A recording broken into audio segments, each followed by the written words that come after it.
What do you think about Google Plus? Have you tried it? Of course. It's nice.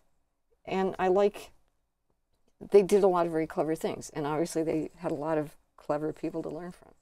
There are lots of different features, but the fundamental thing they did from the get-go is you put people into these different circles so that you don't have an undifferentiated mess of friends.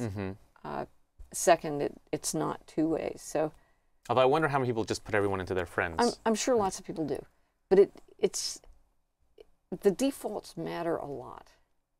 And I mean, I would imagine just about everybody in Google Plus already has hundreds or thousands of friends in Facebook, and they understand the problem now because you want to put people into groups. So they get to start from scratch, essentially. Yeah, but you don't want to go back and go through all your Facebook friends and do that. And the other thing with Facebook friends is they're symmetrical. If you're my friend, I'm your friend. So they have the advantage of following Facebook, and they've done a very nice job with it. Right, but there's also could be a downside to being asymmetrical, right? Where I put people in a circle, but they don't necessarily know that they're in that circle. No, they get informed. They don't know which circle of yours they're in. Right, but they know that they're in a circle. Right. Yeah. So they do get informed. They can be in the ignore these people circle. Right. They could be in the social climber that I don't really want to talk to circle, or they could be in guys I've got a secret crush on circle. Right. Well, Mark Zuckerberg, he said the other day when they announced their new chat products with video chat and their new group chat product, that his definition of a group is that everyone in the group knows who else is in the group, which makes sense to me. That's a great definition of a group. Right, but that's not true for circles, right? No, and there are other groups. I mean, that's the point. I want to be part of some groups where everybody knows who's in the group, and then there are people who I want to follow, but I want to classify them differently. But it's also a bit confusing. Are you married? Yes. Who did you invite to your wedding? Who did I invite to my wedding? All my friends and family. How many people was that? Well, not all of them. We had 300 people.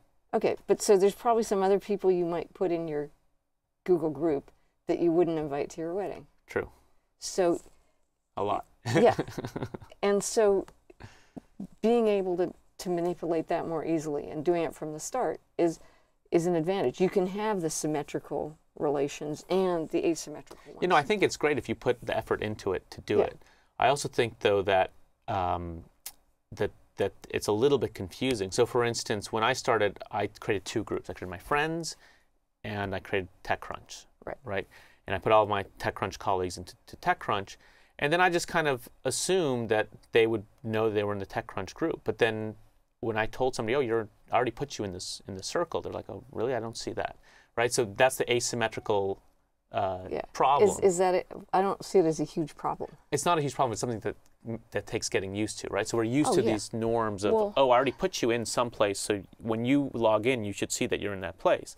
But that's not the case. You think it's bad to have something that's new? No, I don't think it's bad. I'm just saying that it's a challenge. If that's my worst challenge this week, I'll be really happy. I mean, yes, it's new, but first, you don't need to use it. You can put everybody as a friend. I mean, they may not put you as a friend. They may put you in a reporter guy I want to ignore category. You don't know.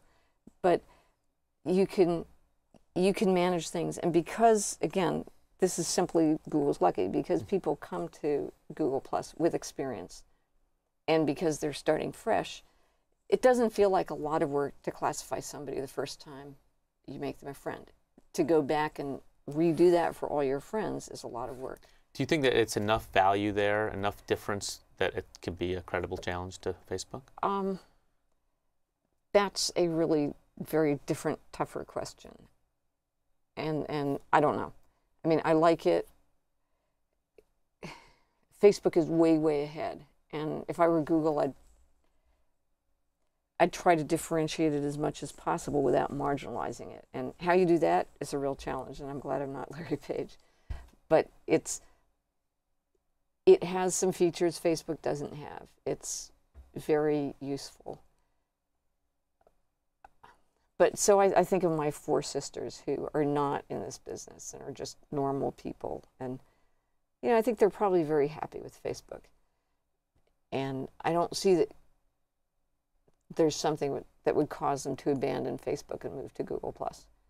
For the people in our industry that I deal with professionally and so forth, yeah, it's really cool, and it's got a lot of new and useful features, and I have to see what happens.